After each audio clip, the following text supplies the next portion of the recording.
Glória a Deus.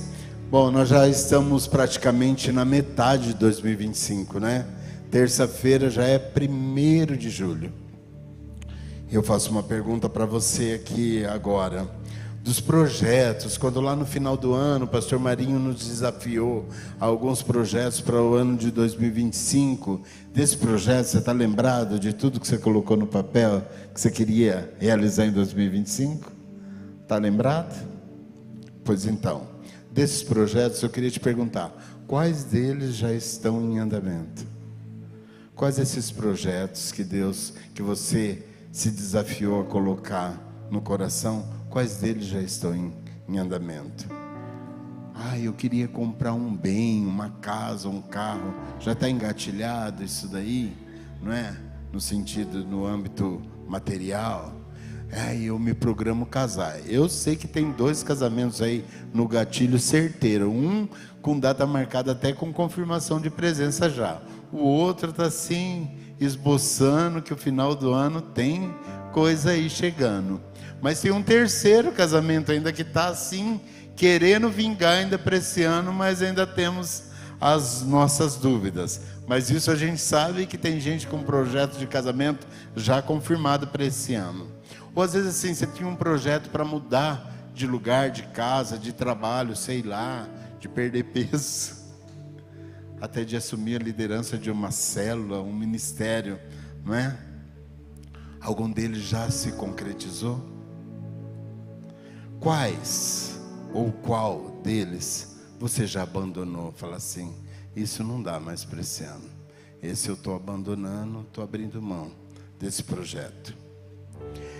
E falando no abandono, eu quero aqui fazer algumas perguntas para você. Queria que você conjecturasse aqui um pouco comigo. Fico pensando assim, o que leva uma mãe a abandonar uma criança recém-nascida em um lugar qualquer, dentro de uma caixa de papelão? Ou dentro de uma mala, jogada numa mata, em uma lixeira pode ser. O que leva uma pessoa a construir uma casa, um sonho, né, tão pensado, tão desejado, e de repente abandonar essa construção. O que leva uma pessoa a abandonar um casamento no altar e traumatizar, talvez por toda a vida de um outro por causa dessa atitude. O que leva uma pessoa a jogar para cima projetos de estudo, de faculdade, ou um emprego, depois de tanto tempo de empenho. O que leva uma pessoa a abandonar o desejo da própria vida. Porque o abandono o efeito de largar, de sair sem a intenção de voltar. É afastamento. E é sobre abandono. Essa é a palavra dessa noite. Porque o abandono é algo inerente ao ser humano, né? Em um determinado momento da vida, todos nós já abandonamos alguém ou alguma coisa. Um sonho, um cachorro, uma amizade. Ainda aqueles que abandonam a própria vida, como nós mostramos aqui nas imagens. Quando Jesus é preso e crucificado, alguns discípulos voltam à velha vida. Vou pescar. Abandonaram o projeto que iniciaram com Cristo. Se não fosse o próprio Jesus ressuscitar e voltar a ter com eles e despertá-los de novo para aquele projeto, talvez eles teriam pescado até o final das suas vidas.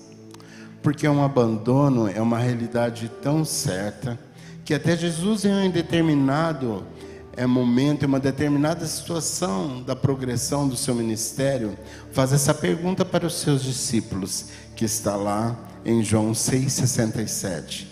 Vocês também vão embora? Porque permanecer depende muito daquilo que nós estamos esperando a respeito daquilo que nós achávamos que seria para sempre, que ia ser maravilhoso, que não ia ter fim, né? No caso, a maternidade, tem muita gente que achava que ia ser algo maravilhoso, mas é difícil.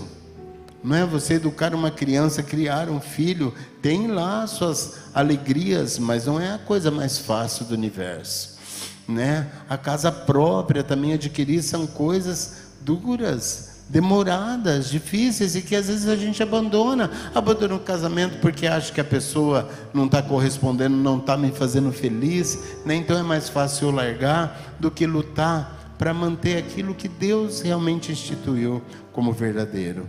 O emprego, eu não aguento o chefe, não estou aí nem para nada, eu abandono. E nesse caso específico aqui de João 6, o abandono é da pessoa de Cristo. Em algum tempo da sua caminhada, você já passou por esse impasse de abandonar Jesus? Você consegue pensar em alguma coisa que poderia fazer com que você o abandonasse? O apóstolo Paulo fala lá em Romanos 8:39, nada em toda a criação jamais poderá nos separar do amor de Deus que está em Cristo Jesus nosso Senhor. E é essa pergunta que Jesus está fazendo para mim e para você nessa noite. É uma palavra de conscientização, é uma palavra de posicionamento. E Jesus pergunta aqui: você também deseja me abandonar? Você pode estar respondendo aí do seu lugar: óbvio que não, eu estou aqui, né? Mas vamos caminhar com a palavra. Jesus teve muitos discípulos, teve muitos seguidores. Tirando os 12 particulares dele, Jesus teve muitos discípulos, alguns dos quais integravam o seu círculo mais próximo, que seriam os 12, e outros alguns. Eles seguiam Jesus por muitas razões. Jesus era seguido por muitas razões. Alguns ficaram frustrados, porque num determinado momento Jesus não lhes correspondeu. Eles queriam que Jesus os curasse. Jesus os curou, mas Ele não os curou a todos. Eles queriam que Jesus os alimentasse, e Jesus alimentou as multidões. Mas a fome voltava novamente. Eles queriam que Jesus lutasse contra a exploração do Império Romano. E Jesus lutou, mas não da maneira como eles achavam. E eles não conseguiram perceber que Jesus estava ali declarando a justiça do céu sobre toda a humanidade.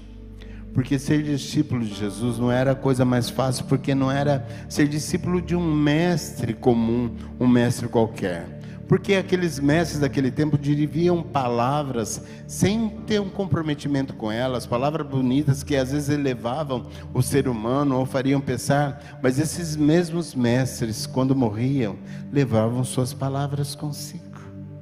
E outros vinham em seu lugar. Mas ser discípulo de Jesus não era assim, porque ser discípulo de Jesus tinha um preço. Quando alguns perceberam isso, decidiram então deixar de seguir Jesus. Sabe por quê? Eles queriam algumas coisas que Jesus oferecia: o seu poder, o seu amor. Mas eles não queriam Jesus. Eles não queriam viver como Jesus vivia. Como os discípulos desse círculo maior resolveram fechar os seus ouvidos para as palavras de Deus, bateu uma incerteza talvez nos seguidores mais próximos de Jesus. Talvez eles se perguntassem entre si: o que será feito de nós quando as multidões não seguirem mais o Mestre? Parecia que o insucesso que se prenunciava pela fuga em massa das pessoas diante da perplexidade das palavras de Jesus, né, começou a deixar tristes os 12 amigos mais próximos de Jesus, com medos, inseguros do que poderia vir a acontecer. Afinal, eles largaram a vida deles para começar a seguir Jesus. E é por isso da pergunta de Jesus para eles: numa indagação que não fica naquele tempo, que não fica no passado, mas ela perpassa o tempo e chega até mim, até você agora. E a indagação que Jesus fez para os discípulos, Ele faz também para nós agora. Nesses tempos difíceis, nesses tempos de crises, nesses tempos de decepção, nesses tempos de tristeza, nesses tempos que às vezes nós erramos e às vezes achamos que não é possível consertar. Jesus está perguntando aqui nessa noite: vocês também vão embora? Você tem pensado em desistir? Você tem vindo arrastado? Você também quer me abandonar? A cena se passa ainda hoje, porque quantos procuram Jesus para dormir melhor à noite, libertos da sua insônia e desespero? Quantos procuram Jesus para ficarem curados do seu vício, não é? Seja de droga, seja de álcool, de cigarro, seja da pornografia, da dependência afetiva de alguém? Quantos procuram Jesus para restaurar os seus matrimônios?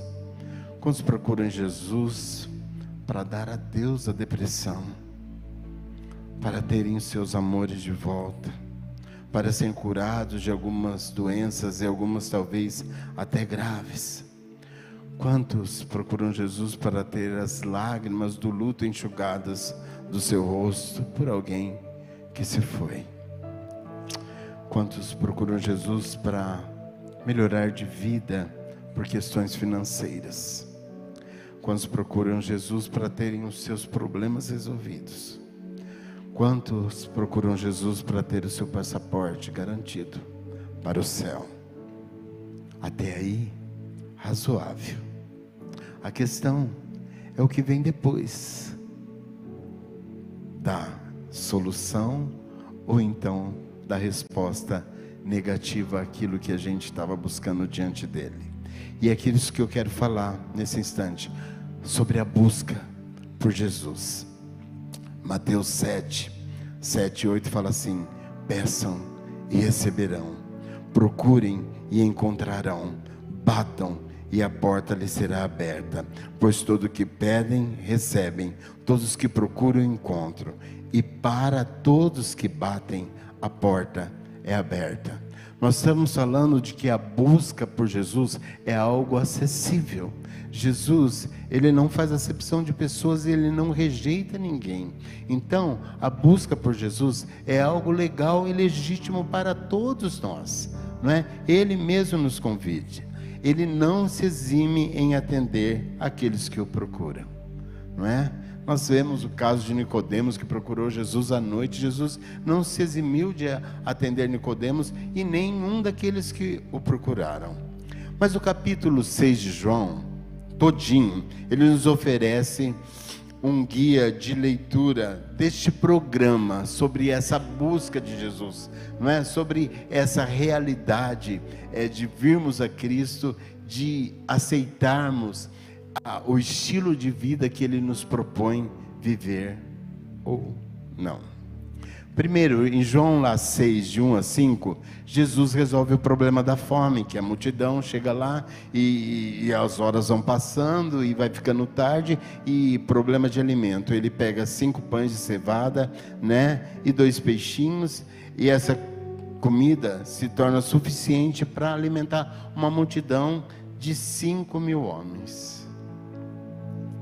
Nessa situação, Jesus deixa claro que Ele é capaz de suprir todas as necessidades humanas, resolvendo o problema de caos que estava instalado ali naquela situação. Filipenses 4,19 fala assim: esse mesmo Deus que cuida de mim, lhe suprirá todas as necessidades por meio das riquezas gloriosas que lhes foram dadas em Cristo Jesus. Jesus tem o poder de resolver todos os problemas, de suprir todas as nossas necessidades. Depois, em João 6, de 16 a 21, Jesus anda sobre o mar. Ele despede os discípulos depois daquela multiplicação do pães e dos peixes, e despede os discípulos para que eles vão de barco para outro lugar, e lá no meio os discípulos encontram uma tempestade. Jesus vem ao encontro deles, porque Jesus, vão na frente que eu vou ficar. Jesus anda por sobre as águas na frente dos discípulos aí. Naquele momento, Jesus revela que Ele é Senhor. Ele revela que Ele está acima das nossas circunstâncias. Ele revela que Ele é o Verbo de Deus, que Ele é o Logos, que Ele é a Palavra.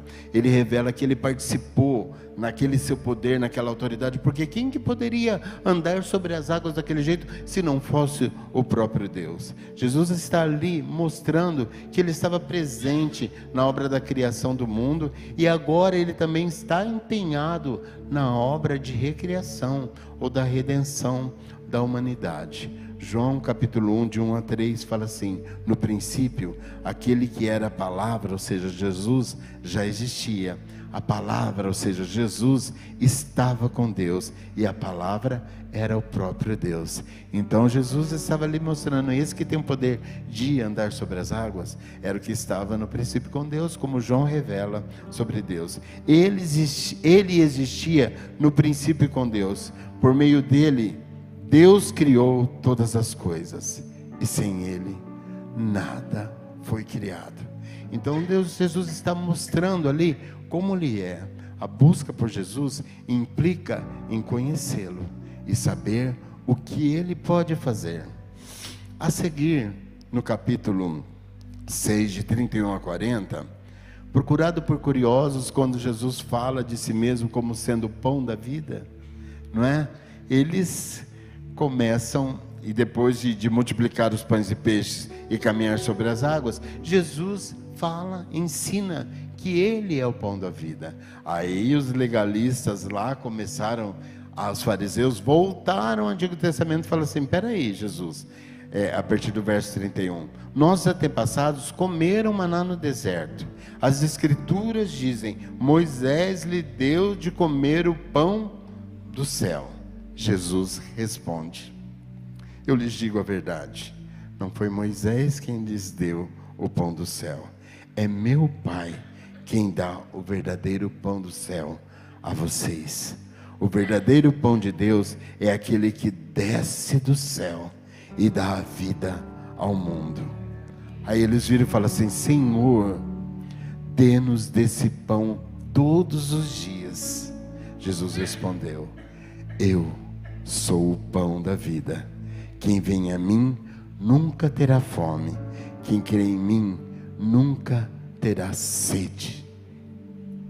Após essa declaração cheia da plenitude de Deus, surge então um questionamento sobre essa divindade de Jesus. Quem é esse? Como falaram em outras ocasiões, quem é esse que tem poder para perdoar pecados? Lá de João 6, de 41 a 58. Jesus sempre foi e sempre será questionado a respeito de quem Ele é, a respeito do que Ele faz ou deixa de fazer. As pessoas às vezes questionam que Jesus não é justo, que Ele não é um filho de Deus, que Ele foi um mestre evoluído, que Ele é mais um dentre tantos que apareceu. Mas sabe o que é? Quem pode entender é só um coração apaixonado e revelado pelo Espírito Santo, essa verdade sobre Jesus. Nesse contexto em que Jesus se apresenta como o pão da vida, Ele fala: sim, eu sou o pão da vida, pão que veio do céu para dar vida ao mundo. E afirmando com todas as letras: eu sou o pão da vida. Aquele que vem a mim nunca terá fome. Aquele que crê em mim nunca terá sede. Aquilo, nós lembramos uma palavra do pastor Marinho, onde ele diz: nós precisamos experimentar Jesus. Quando nós participamos da celebração da ceia do Senhor aqui, e nós comemos o pão e bebemos o cálice, nós estamos trazendo à memória o corpo daquele que foi partido, que foi dilacerado por nós. Nós estamos nos retratando num pouquinho dessa dor que Ele sofreu, e é esse convite que Ele faz: participar dessa morte para que nós possamos ter vida. participar desse sangue, para que nós pudéssemos realmente ser salvos. Comer do pão é receber a vida eterna, que é oferecida a todo aquele que olhar para Jesus como Deus, como Senhor e como Salvador. E em lugar deles se animarem com tantas declarações, eles ficaram apavorados, eles ficaram assustados, os distantes e os próximos também. Os próximos acabaram ficando mais preocupados. Alguns dentre os distantes debandaram. Então Jesus pergunta aos 12 daquele círculo íntimo, diante do abandono das multidões, pelo discurso pesado de Jesus, ele diz: vocês também querem me abandonar? João 6, 41 a 44 fala assim: então os judeus começaram a criticá-lo, pois ele havia afirmado: eu sou o pão que desceu do céu. Diziam: este não é Jesus, filho de José? As críticas: esse não é Jesus, filho de José? Conhecendo seu pai, sua mãe, como pode ele dizer: desci do céu? Jesus, porém, respondeu: parem de me criticar, pois ninguém pode vir a mim se o Pai que me enviou não o trouxer a mim, e eu, no último dia, o ressuscitarei. Eu sou o pão vivo que desceu do céu. Quem comer deste pão viverá para sempre. E este pão que eu oferecerei para que o mundo viva é a minha carne. Jesus estava falando desse sacrifício de morte que resultaria em vida, em salvação para todo aquele que nele crê. A busca por Jesus implica em nós termos o conhecimento dessa realidade, que não foi vida fácil, que não foi algo tão banal assim, custou um preço, e um preço muito alto. Pois a vontade do meu Pai é que todo aquele que olhar para o Filho e nele crer, tenha a vida eterna. João 6,40. Eu sou o verdadeiro pão que desceu do céu. Olha, ele fala a experiência do símbolo do passado lá, daquilo que os antepassados, os israelitas viveram no deserto, como experiência daquilo que viria no futuro, que fazia reverência a Jesus. O pão que caía todos os dias lá, o maná no deserto, já estava fazendo uma alusão profética a Jesus Cristo, que viria, mas não de uma forma que ainda causasse a morte, mas que proclamasse a eternidade. Seus antepassados comeram maná e morreram. Quem comer este pão não morrerá, mas viverá para sempre. Jesus estava falando de si mesmo: quem me aceitar, quem se dedicar a mim, quem entregar a sua vida, o seu coração a mim, não vai morrer como os antepassados morreram, mas vão ser galardoados da eternidade. Ele disse essas coisas quando ensinava na sinagoga de Cafarnaum. Muitos dos seus discípulos disseram: sua mensagem é dura. Quem é capaz de aceitá-la? Jesus, sabendo que os seus discípulos reclamaram disso, ele falou assim: isso ofende vocês? Então, o que pensarão quando virem o Filho do Homem subir ao céu, onde estava antes? Jesus está falando da sua ressurreição, da sua ascensão. Ele falou assim: eu vou voltar para de onde eu vim, não é? Somente o Espírito da vida, ele continua falando. A natureza humana não realiza coisa alguma. As palavras que eu lhes disse são Espírito e vida. Mas alguns de vocês não creem em mim, pois Jesus sabia desde o princípio que não acreditava nele e que iriam traí-lo. Jesus sabia quem estava ali e não ia crer nele, iria traí-lo. E acrescentou: por isso eu disse que ninguém pode vir a mim, a menos que o Pai o dê a mim. Neste momento, muitos discípulos se afastam dele e abandonam. Então Jesus se volta para os 12 e pergunta: vocês também vão embora? Porque nem sempre a nossa busca por Jesus corresponde à nossa expectativa. A gente busca Jesus numa expectativa, mas que não é a realidade daquilo que Ele tem a nos oferecer ou do que Ele quer fazer a nosso favor. Porque conhecer Jesus implica em não que Ele faça a nossa vontade, mas eu e você fazermos a vontade dEle. E é isso que a maioria das pessoas não está disposta. Esquece a ideia de um Jesus que veio para nos satisfazer, para nos fazer tudo aquilo que a gente tem vontade, a revelia. Jesus veio nos ensinar a fazer a vontade do Pai. E a ciência dessa realidade nem sempre traz sobre nós um impacto de satisfação, porque contraria a nossa natureza carnal. Fazer a vontade do Pai contraria a nossa natureza carnal. Sabe por que a nossa natureza não quer investir no reino? A nossa natureza quer investir em si próprio. Sabe quando aquela mulher vai lá e quebra o vaso de alabastro e unge Jesus com aquele perfume? A maioria das pessoas não gostou daquele investimento que aquela mulher fez em Jesus, porque eles pensavam na particularidade de quando gastar um dinheiro desse, mas não para dar para os pobres, mas é porque eles, no caso deles, eles não abririam mão jamais daquilo, porque eles estavam pensando, não é, em si próprio, não de investir no reino, mas de investir em si. O reino pode ir caminhando assim. Para que eu vou contribuir com a igreja? Para que eu vou contribuir com a reforma? Para que eu vou investir em mim? O resto, que caminho. Porque essa é a nossa natureza carnal.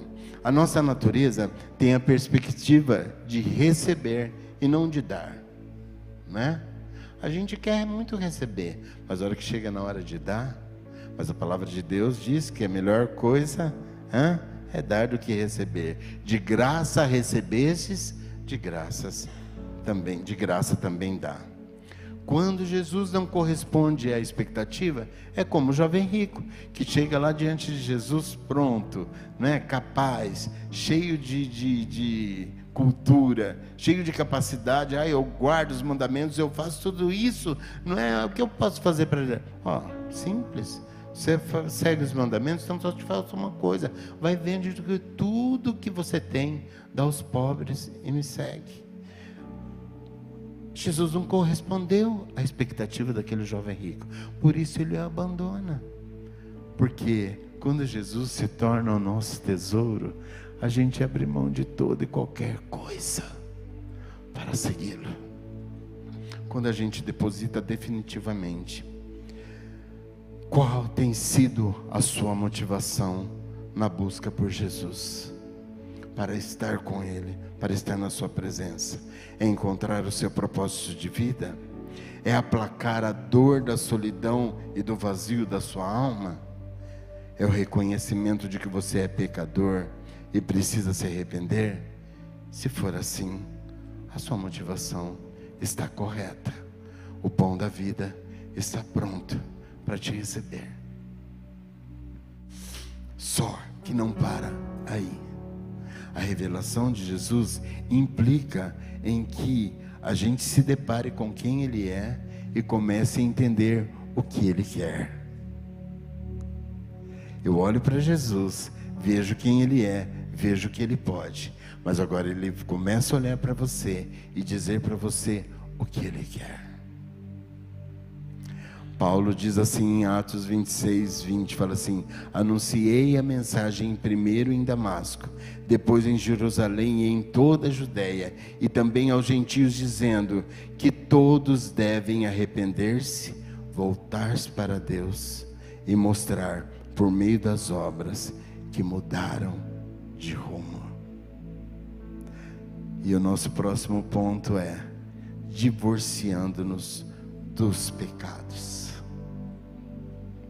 Porque a gente nasce casado com o pecado. Lembra que Davi fala: eu nasci em pecado me concebeu a minha mãe. Então a gente nasce casado com o pecado. Mas seguir Jesus é uma decisão livre, para mim e para você. Não seguir a Jesus também é uma decisão livre que cada um de nós toma. Ele manda o convite para a festa. Jesus convida todos para a festa, mas ele exige a confirmação de presença. Ninguém é obrigado a ir. Você não é obrigado a ir. No seu convite, Jesus não traz um slogan de esforço de marketing, uma propaganda daquelas: venha essa noite, porque eu vou te redimir, eu vou mudar a sua vida, eu vou mudar a sua história, eu vou tirar você disso. Não, Jesus não tem esse esforço de marketing. Jesus fala assim: olha, eis que estou à porta e bato. Se alguém ouvir a minha voz e abrir a porta, é um convite. A decisão é sua e é livre, tanto de abrir a porta como de fechá-la. Ele não faz, né?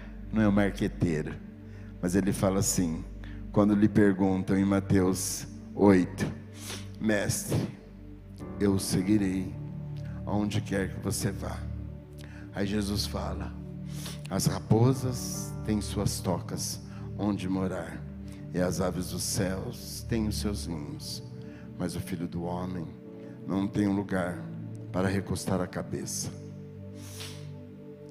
Jesus está falando que a preocupação dele não era a ansiedade do mundo, de construir castelos, de construir moradias, de pensar no dia de amanhã onde eu vou morar, onde eu vou ficar. Não que você não deva se atentar para isso, para a sua vida terrena, ter os cuidados, ter o desejo de prosperar, mas desde que isso não seja algo maior do que a própria decisão de seguir a Cristo. Jesus não vem, olha, vem e me segue mesmo, porque você vai ter tudo nessa terra, porque a projeção de Jesus para nós é o futuro. Se aquilo que a gente está galgando no mundo terreno, de repente, for interferir na eternidade, Jesus vai deixar muito claro para nós. É como um jovem rico: você quer me seguir, mas você tem coisas no seu coração que vão te atrapalhar de me seguir. Por mais que você cumpra todos os mandamentos, por mais que você siga a lei, os profetas, tudo direitinho, o seu coração não está em mim, porque a vida eterna consiste em abrir mão de toda e qualquer coisa por minha causa, por saber que eu, Jesus está dizendo, eu sou o pão que desceu do céu, eu sou o pão que dá vida para todos.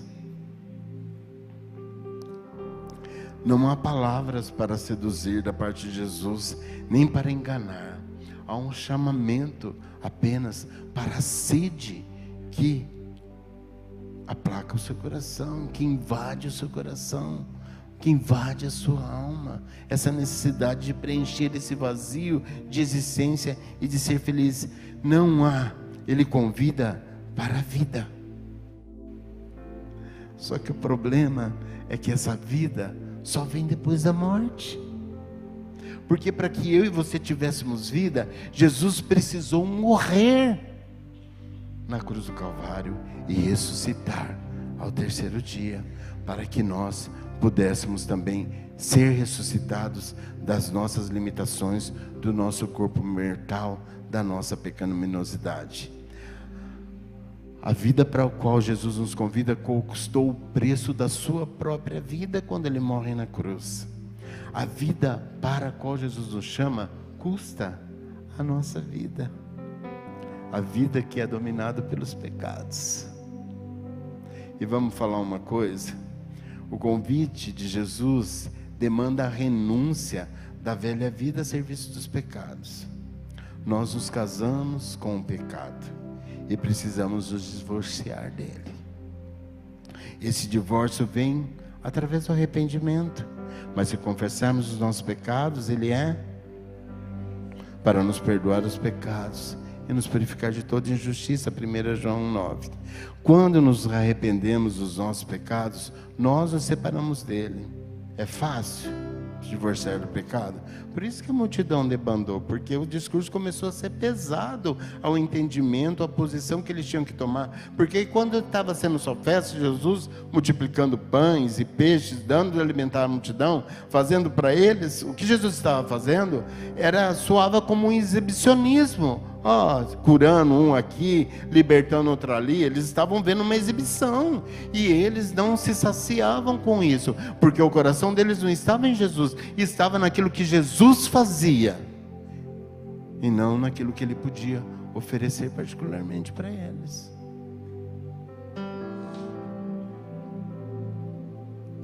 Não é fácil nos divorciarmos de quem nós amamos, e nós amamos pecar. O ser humano na sua carne ama pecar. Às vezes a gente palpita assim pelo desejo de pecar, mas pelo Espírito, aleluia, a gente mortifica a nossa carne para poder estar na presença de Deus, porque esse é o objetivo, ter a nossa vida transformada, a nossa realidade carnal ser transformada pelo agir de Cristo em nós. Eles queriam ver os sinais de Jesus, mas eles não queriam se converter a Ele. Eles queriam aquilo que Jesus podia lhes dar, mas eles não queriam Jesus. Eles queriam uma amizade de conveniência. Eles não queriam uma amizade verdadeira com Jesus. Aquela amizade que você olha nos olhos, que você conhece quando está triste, quando está com um problema, quando está decepcionado, quando está feliz, quando está precisando de um abraço. Eles não queriam essa amizade verdadeira. Eles queriam aquela amizade que era por conveniência. Dentro que Jesus ofereceu para eles, que foi o pão, que foi a cura, que foi a salvação, eles queriam apenas o pão e a cura. Porque isso é uma oferta que não tem preço. Ele me deu pão, Ele me curou, está tudo certo. Mas a salvação? A salvação não.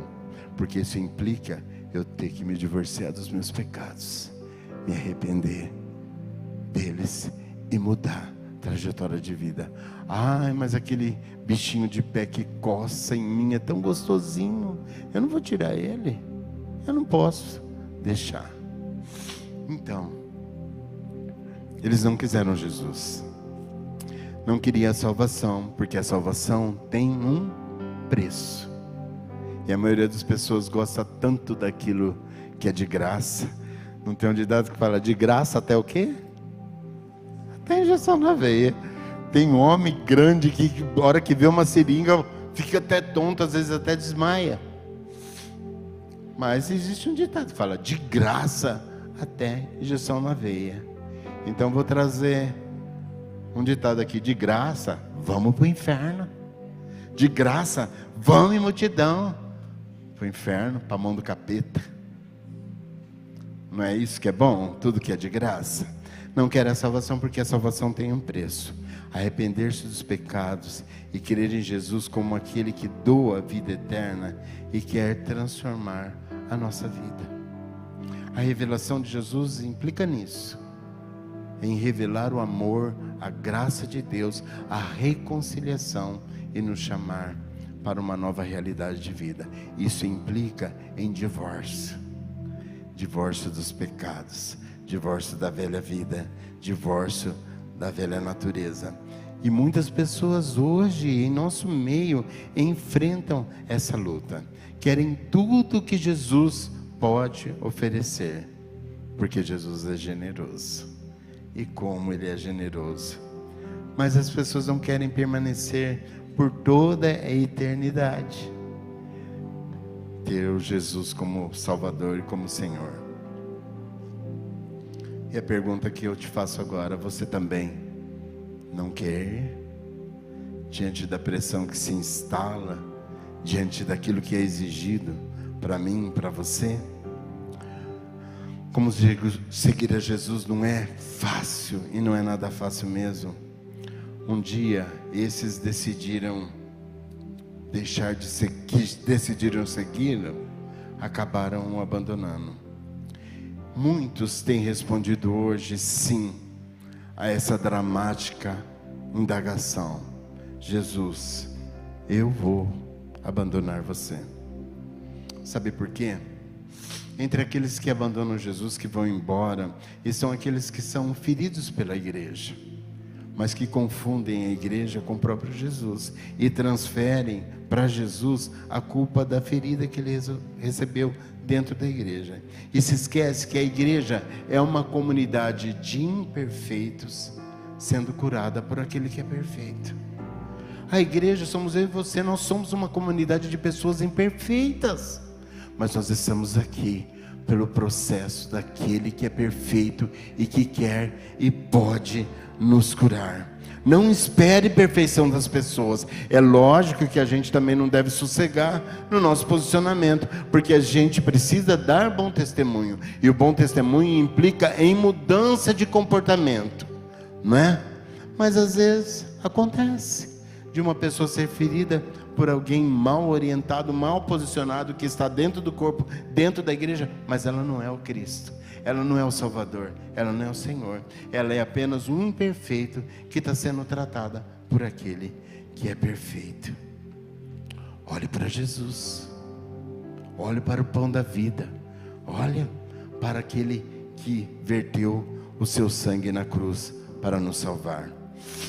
Entre aqueles que vão embora também estão os vencidos pelos desejos, cuja a satisfação desses desejos também requer exclusividade. Assim como Jesus requer de nós exclusividade para o seu reino, para o seu propósito, para o seu chamado, viver uma vida de pecado também requer exclusividade para isso.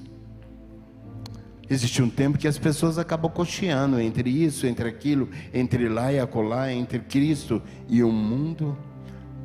Mas depois alguns acabam fazendo a sua escolha e abandonam Jesus. Eu quero dizer que talvez você possa estar na iminência de fazer o mesmo. A forma como você está vivendo, talvez você esteja caminhando para decidir abandonar Jesus e viver os prazeres deste mundo. Entre os que vão embora também estão aqueles que seguem Jesus apenas por interesse, que uma vez atendidos, vem num culto, às vezes é liberto, é transformado, é curado, tem uma oração respondida, e tendo alcançado essa busca, essa bênção, não se comprometeram com Jesus e vão embora e abandonam. Eu convido você a ir pesquisar e ver como essas pessoas estão hoje. Entre os que vão embora e abandonam Jesus, também estão aqueles que tentam enganar a si mesmo, que vestem uma capa, uma máscara, uma posição, mas nunca de fato tomaram a cruz de Cristo para acompanhar a obra e o reino. É apenas entusiasmo.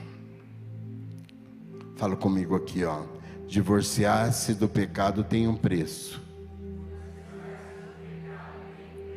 E esse preço que muitos não estão dispostos a pagar. Você já divorciou dos seus pecados?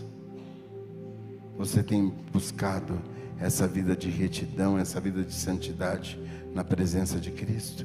Você ainda precisa ir lá no cartório, lavrar com a caneta de sangue de Jesus: eu estou me divorciando dos meus pecados para viver para Jesus.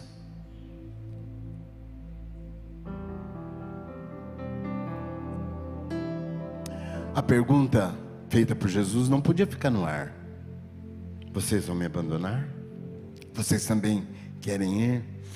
Ela não podia ficar no ar, porque ele estava falando ali com os 12 mais próximos, mais íntimos dele. E essa pergunta requer uma resposta. Que resposta você dá para Jesus hoje? Com convicção, com verdade, com empenho, com certeza.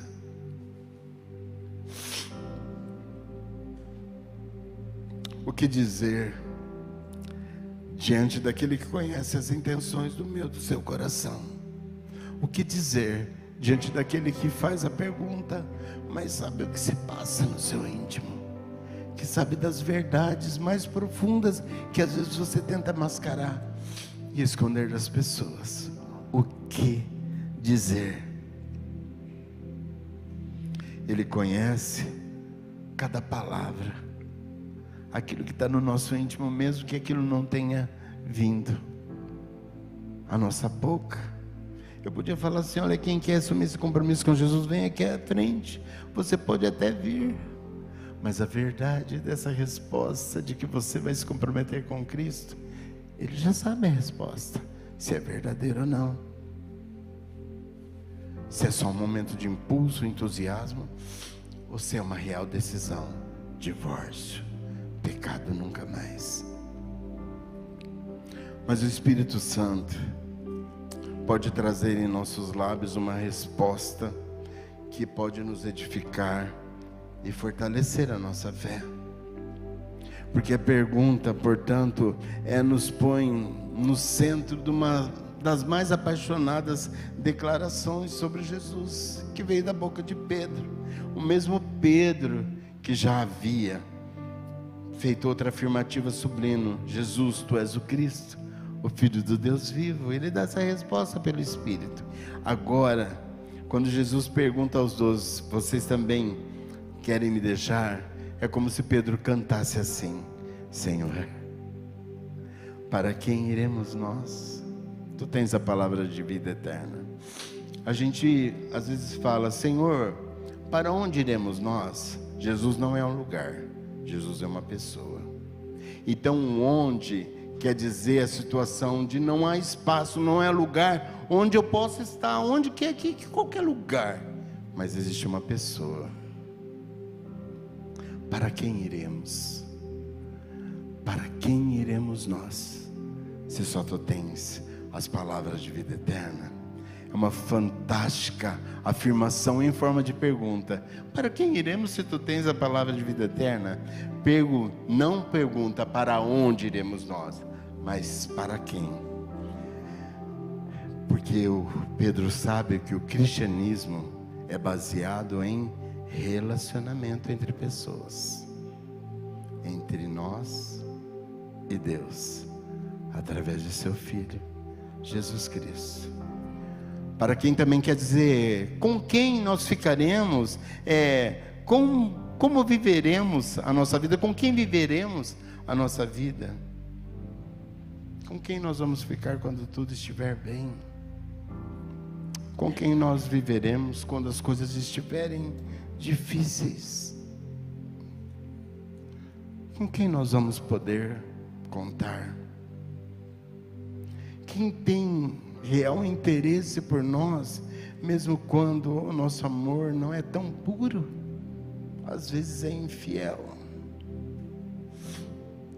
Pedro sabe a resposta: Jesus é aquele que tem as palavras de vida eterna. Pedro examinou as alternativas e concluiu: só Jesus tem as palavras de vida eterna. É claro que ele não chega a essa conclusão de forma bestalhada, irracional, por um impulso, mas foi algo vivenciado, experimentado através dos anos, em cada diretriz, nos momentos de dúvida, quando o abatimento vinha, quando ele era encorajado pelas palavras de Jesus, quando ele era desafiado a se posicionar, quando ele confiava e podia até andar por sobre as águas, sobre a ordem, a palavra de Jesus. Para quem ir então? Para quem tem palavras de vida eterna. A gente ouve tanta palavra, às vezes conselho de pessoas, de amigos, né? Dentro do corpo ou fora do corpo. A gente ouve palavras de político, a gente ouve palavras de parentes, a gente ouve palavra dos sábios. Nós sabemos o quanto essas palavras valem e o quanto tempo elas podem durar. Todas passam. Por mais bonitas e mais profundas que elas sejam, às vezes mascaradas de falsidade, mas você está bem assim, aqui para você, ou cheia de falsas intenções, ou desejo de apenas agradar. No entanto, as palavras de Jesus permanecem, porque foi Ele quem disse: Pedro, o chama de o Santo de Deus. Isso quer dizer, aquele que jamais pecou, aquele que morreu pelo nosso pecado, mas ressuscitou, aquele que viveu um dia entre nós e continua vivo entre nós. As palavras de Jesus permanecem porque nos completam. As palavras de Jesus são incomparáveis porque Ele é incomparável. Quem pode dizer palavras como estas? Palavras de vida eterna? Vamos lá, João 4,14 para a mulher samaritana: quem beber da água que eu lhe der, nunca mais terá sede. Ao contrário, a água que eu lhe der de beber se tornará uma fonte de água a jorrar pela vida eterna. Foi a mulher samaritana que foi saciada da sua sede, de abandono, de falta de relacionamento, de problemas, e que vai e declara uma palavra de salvação àquela cidade de Samaria: todo aquele que o Pai me der, virá a mim, e quem vier a mim, eu jamais o rejeitarei. O cego Bartimeu gritou por Jesus no caminho, e Jesus não rejeitou. Assim como a mulher do fluxo de sangue toca na orla do manto de Jesus, e ele não a rejeita, mas ele fala assim: quem me tocou? Porque de mim saiu poder para curar. Palavras de vida eterna. Eu sou o pão da vida. Zaqueu abriu mão dos banquetes para experimentar o pão da vida, e ele se alegrou nisso.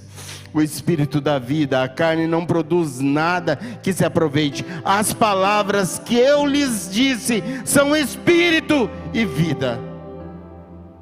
A carne não produz nada que se aproveita.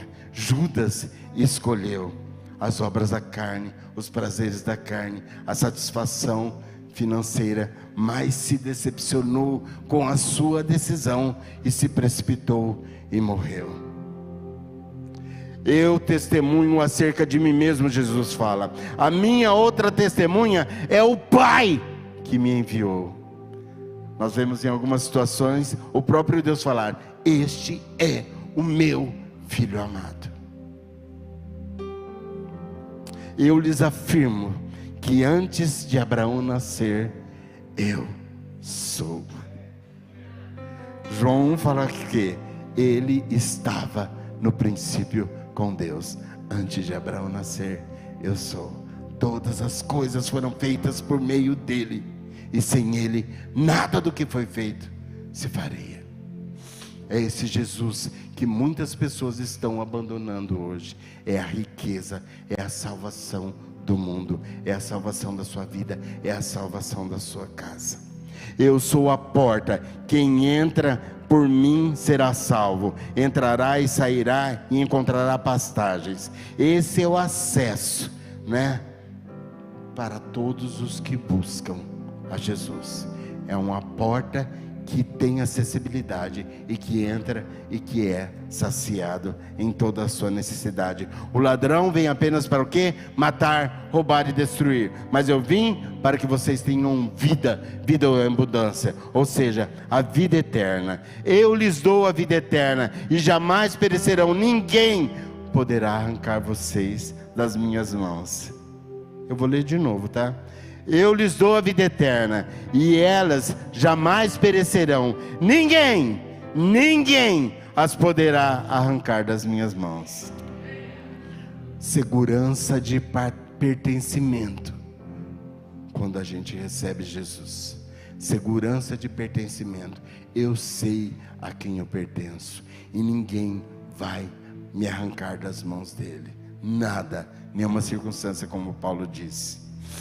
Eu e o Pai somos um, revelando a divindade, a glória, o seu poder e o seu amor. Eu vim ao mundo como a luz, para que todo aquele que crê em mim não permaneça nas trevas. Jesus é a luz em meio à escuridão, que revela a verdade. Você não crê que eu estou o Pai e que o Pai está em mim? As palavras que eu lhes digo, não são apenas minhas, ao contrário, o Pai que vive em mim está realizando a sua obra. Ou seja, seja feita a sua vontade, assim na terra como no céu.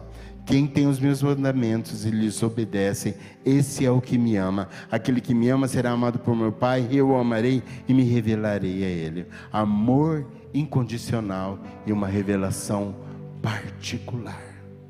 Olha que presente Jesus pode ser para mim e para você. Já não lhes chamo servos, porque o servo não sabe o que o seu Senhor faz. Em vez disso, eu lhes tenho chamado amigos, porque tudo que eu vi de meu Pai, lhes tornei conhecido. Você pode ficar em pé no seu lugar? Nós vamos ler algo juntos aqui. Todo mundo? Vamos lá? Preparados? Em Cristo. Mais forte.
Você pode se sentar. Nós estamos terminando. Diante dessas palavras recebidas como palavras de vida eterna, como Jesus trouxe e ainda tem muito mais que a gente acaba não podendo enumerar todas, porque um dia seria pouco para nós falarmos tudo isso. Deus tem o poder, sim, de nos libertar da insônia, e nós sabemos que Ele liberta. Jesus tem o poder de libertar de um vício, e nós sabemos que Ele livra. Jesus tem o poder de restaurar um casamento, e nós sabemos que Ele restaura. Jesus pode encerrar uma depressão, e nós sabemos que Ele levanta os deprimidos. Pode curar uma enfermidade grave, e nós sabemos que Ele cura. E muitas pessoas aqui são testemunha da cura de Cristo. Jesus pode reatar relacionamentos afetivos, e nós sabemos que Ele reata.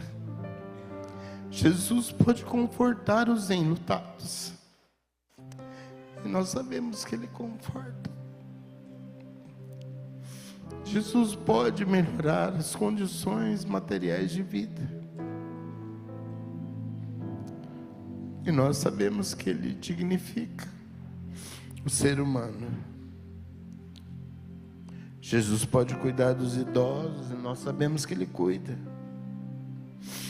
Jesus pode resolver problemas humanos insolúveis, e nós sabemos que Ele resolve. Jesus também pode escrever o nosso nome no livro da vida eterna, e nós sabemos que a caneta do livro da vida está nas mãos dEle. No entanto, nós sabemos que as palavras de vida eterna incluem essas coisas, mas não se limitam a elas, porque a vida eterna é muito mais do que isso. Ela é uma vida de confiança e esperança em Deus, aqui, agora, e também no futuro. O louvor já pode subir se quiser, e eu te faço uma pergunta: o que nós estamos fazendo com essas palavras de vida eterna? o que nós estamos fazendo com as palavras de vida eterna? Para onde iremos nós, se só tu tens as palavras de vida?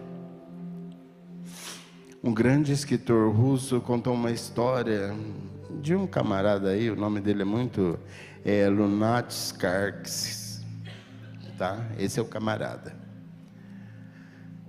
Após a Revolução de Bolchevique, ele estava discursando em um auditório muito grande, esse camarada aí.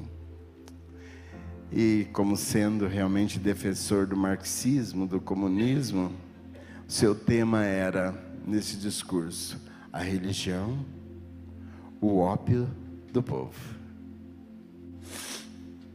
E ele começa a dizer, entre outras palavras, que a ciência marxista é luz mais do que substitui as fábulas do cristianismo.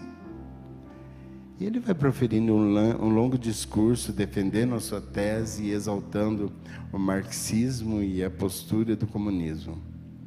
Quando ele termina, ele está tão satisfeito de si mesmo, tão envolvido na sua palavra, tão seguro do que ele falou, que ele, com gestos bem expansivos, ele fala assim: se alguém no auditório quiser fazer alguma pergunta ou dizer alguma coisa, é o momento. Mas ele achou que aquela palavra fosse silenciar aquela multidão, que eles fossem ficar intimidados por alguma coisa. Afinal, era um camarada que estava ali, né?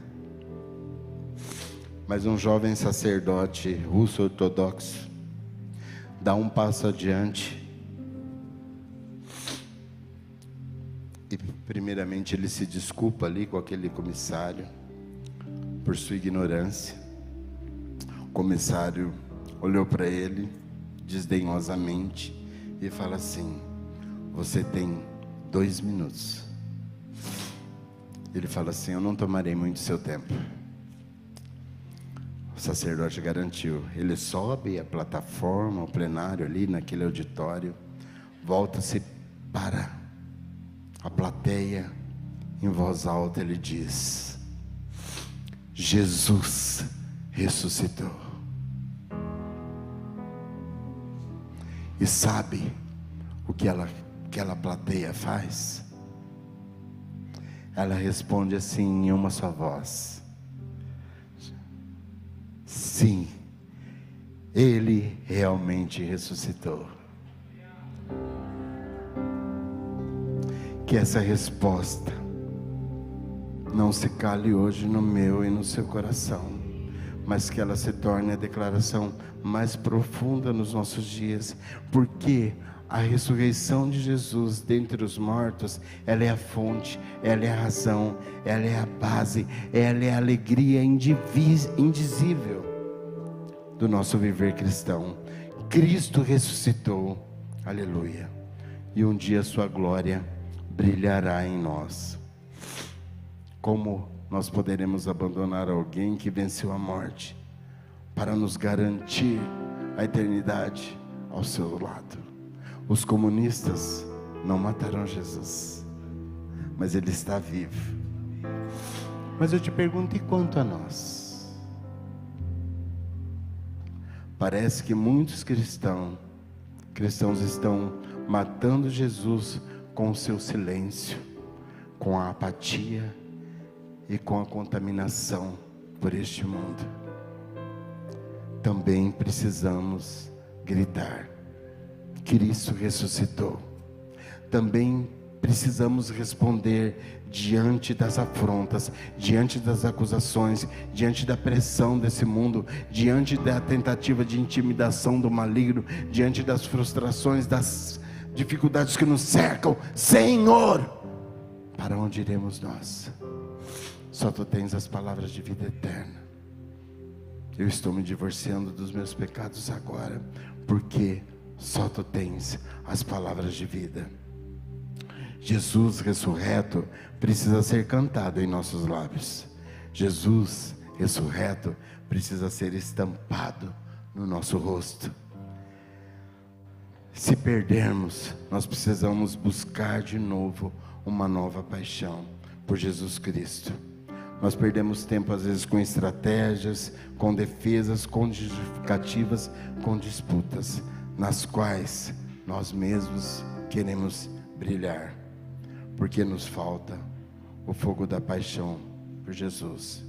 Nós deixamos que as nossas vidas se seduzam com produtos e serviços que parecem nos fazer felizes. Nós nos sentimos às vezes assim, numa necessidade de acompanhar o avanço do mundo e as suas necessidades e os seus desejos, e acabamos nos afastando daquilo que realmente importa, porque nos falta o amor por Jesus, como o jovem rico, o único cujas bênçãos têm valor que perdura para sempre. Esse celular aqui, quando eu comprei, ele era de ponta. Fui falar com o meu consultor outro dia, assim, o seu é o 8, né? Não tem mais espaço, agora a gente está no 16. E às vezes a gente se vê obrigado a trocar de celular todo ano, para estar acompanhando, né? O tempo, a giga, a memória. Eu preciso trocar de carro anualmente. Você não é impedido de fazer isso, você é livre. Mas não que isso deve tirar o foco daquilo que verdadeiramente permanece. Se eu jogar esse celular no chão ali, ele vai quebrar. E aquilo que eu achava que eu tinha, eu não tenho mais. Mas você pode me jogar no chão, me pisotear, me virar de ponta cabeça. Perder Jesus, eu não vou perder. Porque o Jesus me proporciona é a eternidade que eu vou viver com Ele. E essa escolha, ela é pessoal e ela é intransferível. Um dia, esse amor que a gente sente aqui é só a sombra. É só a sombra daquilo que nós vamos ver quando nós encontrarmos Jesus face a face. Lá não haverá lágrima, lá não haverá pranto, lá haverá a esperança concretizada, porque Ele faz novos céus e nova terra. Porque eu e você estamos falando a respeito de Jesus. O que eu e você estamos vivendo a respeito de Jesus. O que eu e você estamos fazendo de Jesus. Qual a decisão que nós temos tomado a respeito da pergunta que atravessa o tempo e que não quer calar e exige de mim e de você uma resposta e um testemunho. Você também quer me abandonar? Eu quero convidar você a baixar sua cabeça e fechar os seus olhos por um instante. Eu não sei como você assimilou essa palavra. Eu não sei o que se passa na sua vida, no seu coração. Em que ponto da mensagem, de repente, essa mensagem pode te atingir. Mas eu quero te dizer que existem algumas situações aqui que Jesus está nos convidando a segui-lo e não abandoná-lo. Uma delas é buscá-lo com o propósito correto, de reconhecê-lo como Filho de Deus, e não por aquilo que você quer, mas pelo que aquilo que Ele quer que você faça por Ele. Se você ainda não tomou essa decisão de entregar sua vida, seu coração para Jesus e de recebê-lo como Salvador e Senhor da sua vida, de entender que Ele é aquele que pode te levar à eternidade, mais do que as dificuldades, as opressões, as limitações, as buscas, as dificuldades que você passa, Jesus é aquele que pode te dar a vida eterna. Independente da circunstância que você está, Jesus quer ser o Senhor da sua vida. Se você ainda não recebeu Jesus como Senhor e Salvador da sua vida, eu queria que você fizesse só um sinal com a sua mão. Você não precisa nem se levantar. Aleluia. Louvado seja Deus.